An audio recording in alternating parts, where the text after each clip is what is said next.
चुनावी दौर में कई बाहुबली उनके लिए पर्चे बांटते थे और कई बड़े नेता अपनी राजनीतिक राह बनाने के लिए उनके सहारे चलते थे। आज भी उनकी सुरक्षा में दर्जनों बॉडीगार्ड तैनात रहते हैं। आज भी उनके काफिले में दर्जनों गाड़ियां और 50 राइफलधारी निजी बॉडीगार्ड होते हैं। विरोधी और दुश्मन अब भी उनके नाम से सहम जाते हैं। दोस्तों, ये कहानी है बाहुबली काली पांडे की, जिसे सभी बाहुबली अपना गुरु मानते थे। दोस्तों, वीडियो में आगे बढ़ने से पहले हमेशा की तरह आपसे एक रिक्वेस्ट रहती है कि वीडियो को एक लाइक और चैनल को सब्सक्राइब जरूर करें। हमारा मकसद किसी के भावनाओं को चोट पहुंचाना नहीं है। 28 अक्टूबर 1946 को बिहार के गोपालगंज जिले के भोछापर गांव में एक ब्राह्मण परिवार में एक बच्चे का जन्म हुआ। उसका नाम काली रखा गया। वक्त बीतने के साथ ही वही काली बड़ा होकर बाहुबलियों का गुरु बना और लोग उसे बाहुबली काली पांडे के नाम से जानने लगे। बिहार की राजनीति में बाहुबलियों की लंबी लिस्ट है। अगर सियासत की बात करें और इनमें बाहुबलियों का जिक्र न आए तो बिहार की राजनीति की कहानी अधूरी मानी जाएगी।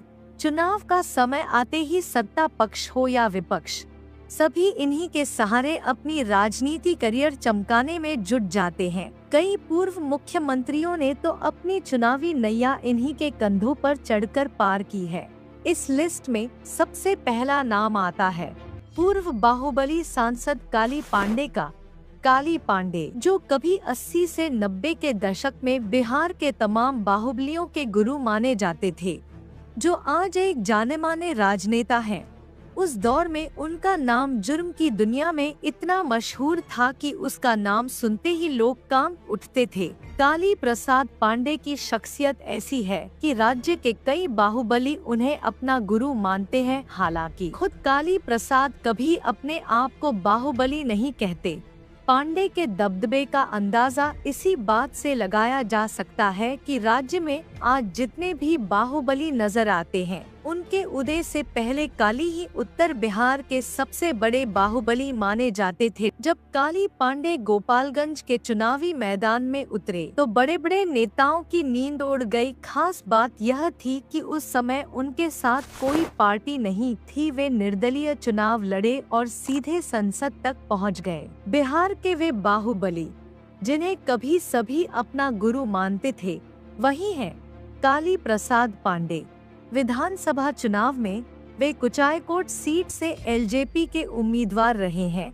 कहा जाता है कि 1987 में आई रामोजी राव की फिल्म प्रतिघात में विलेन काली प्रसाद का किरदार उन्हीं से प्रेरित था। नेताओं और अपराधियों की साठगांठ पर बनी इस फिल्म में काली प्रसाद का रोल साउथ के मशहूर अभिनेता चरण राज ने निभाया था। बिहार के गोपालगंज के निवासी काली पांडे लोकसभा के पूर्व सांसद हैं। अपने समय में उन पर कई संगीन आरोप लगे और वे जेल की सजा भी काट चुके हैं।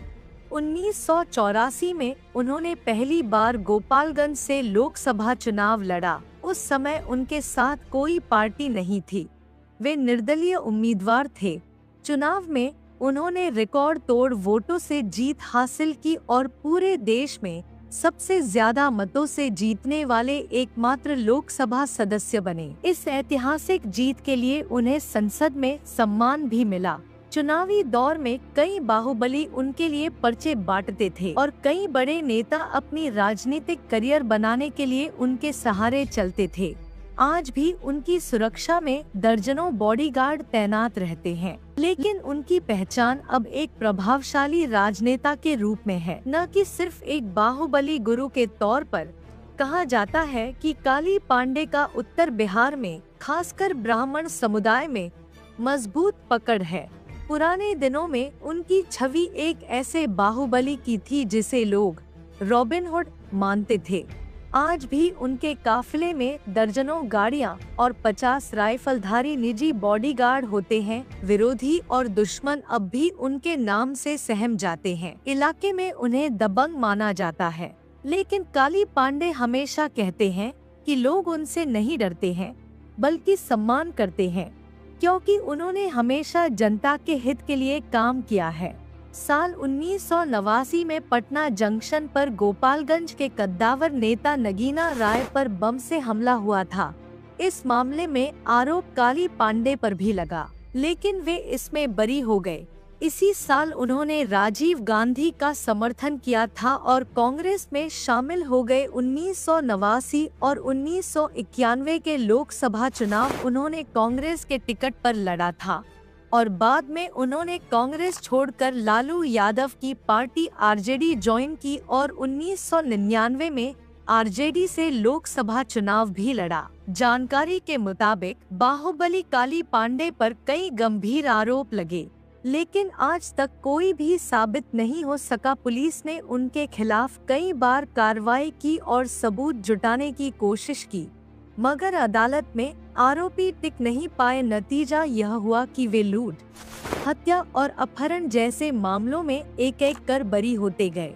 कई सालों तक कांग्रेस और आरजेडी में सक्रिय रहने के बाद दिवंगत नेता रामविलास पासवान के बुलावे पर काली पांडे लोक जनशक्ति पार्टी में शामिल हुए। एलजेपी में उन्होंने कई अहम पद संभाले और पार्टी में अपनी मजबूत उपस्थिति दर्ज कराई। हालांकि कुछ समय पहले उन्होंने एलजेपी छोड़कर फिर से कांग्रेस का दामन थाम लिया है। फिलहाल काली पांडे राजनीति से दूर हैं और अपने घर पर शांत और आराम भरी जिंदगी बिता रहे हैं। दोस्तों, इस वीडियो का मकसद किसी समाज को ठेस पहुंचाना नहीं है। हम चाहते हैं कि आप सतर्क और सुरक्षित रहे। बाकी वीडियो देखने के लिए आपका बहुत बहुत धन्यवाद।